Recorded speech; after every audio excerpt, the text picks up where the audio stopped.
All right, I'm going to be talking about religious liberties and the Establishment Clause. I'm going to, brief history on how that, how the First Amendment Religious Liberties Clause kind of came to be. Before the Revolutionary War, the 13 colonies, now, the colonies have been around for a while, a couple hundred years before the Revolutionary War, but they experimented with a government established religion and came to the conclusion that it wasn't such a good idea to have God and government commingle. John Locke, he wrote, "The care of souls is not committed to the civil magistrate." Following the independence being secured and the Constitution was being debated, Thomas Jefferson, James Madison, and John Adams viewed freedom of belief as important as religious conformity. So the individual's faith, the individual's belief in God, whether they're Catholic, Baptist, Jewish, didn't matter. Is what matters was their belief in God, their faith is their business, and government got nothing to do with it. And which gave rise to the First Amendment, the Religious Liberties Clause. Congress shall make no law respecting the establishment of a religion or prohibiting the free exercise thereof. Now the progressives always forget that part, the or, forgetting the free, prohibiting the free exercise thereof. So that's how they like to parse, principles. In the 1960s, actually started a little bit before the 60s, in the 40s and stuff, the initial Supreme Court rulings on religious liberties were pretty sound, I believe. And then the pendulum really swung way, way the other way in the 60s and 70s. They ruled several times. State cannot compel prayer in public school. Cannot compel prayer. That was one case. Another case, they cannot compel the reading of Bible verses in public schools. There's that compel word again. And then in another case, the states cannot prohibit the teaching of evolution.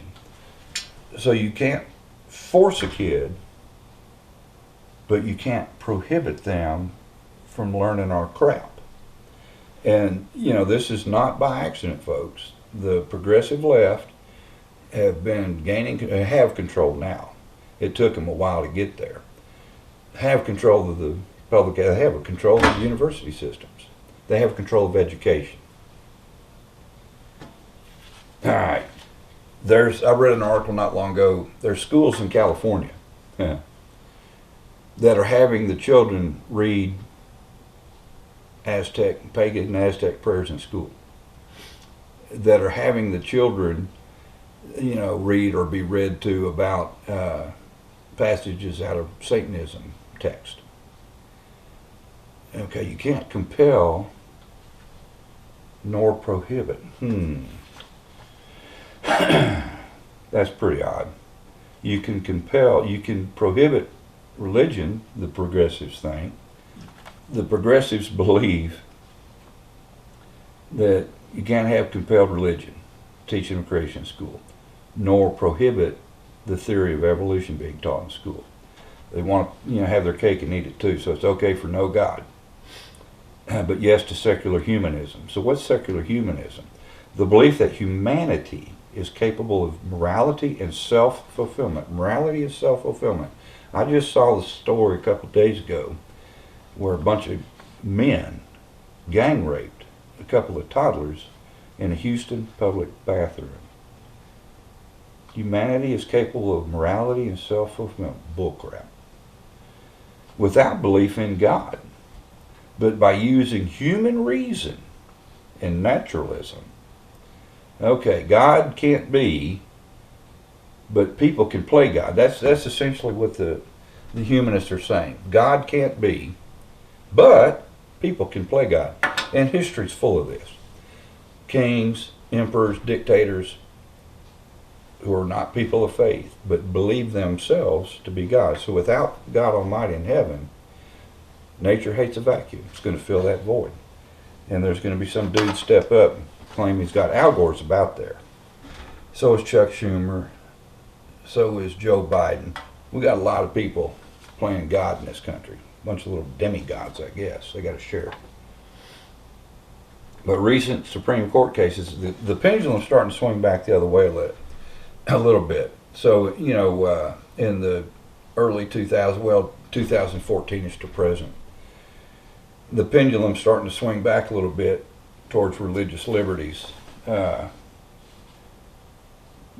let's not rely on the court. But if you want to learn, read the Hobby Lobby case, the Groff case, the Carson case. If you want to learn more about how the religious liberties are starting to swing back a little bit and how, look into those cases. Because it swings both ways. But instead of just sitting here relying on the crumbs from the Supreme Court so we may practice our faith, how about let's be a little proactive with our solutions? Real school choice. I mean real school choice. Not this crap where you got to jump through a bunch of government hoops and have a lot of extra disposable income before you can send your kids to an alternative to public schools. Real school choice and tax policy that will enable families to have money should they decide an alternative to public school. We don't have to wait for the Supreme Court to do it. That can happen. That's not a tough hill to climb. That can happen fast. You put America first, God-fearing patriots in Congress, that can happen real fast.